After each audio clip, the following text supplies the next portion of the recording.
کہ تم کیا سمجھو گے ہماری بے بسی، کہ تم کیا سمجھو گے ہماری بے بسی، ہم تمہیں مرتے ہوئے بھی ہنستے ہوئے نظر آئیں گے۔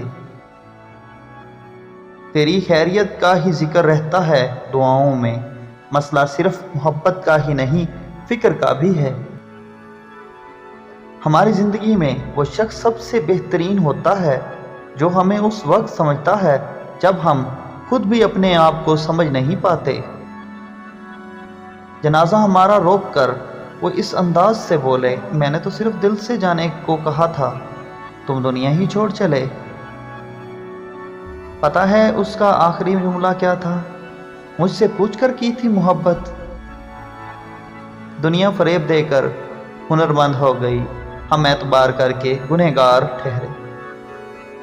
تیرے بعد کسی سے بات نہیں کی میں نے، تیرے بعد میں اکثر خاموش رہا۔ تیرے علاوہ نظر نہیں آتی کوئی اور منزل، کسی اور کا ہونا میرے بس کی بات نہیں۔ ہم جیسے لوگ وفائیں نبھا کر بھی محروم رہ جاتے ہیں۔ درد تو مقدر میں تھا، تم تو فقط ایک ذریعہ تھے۔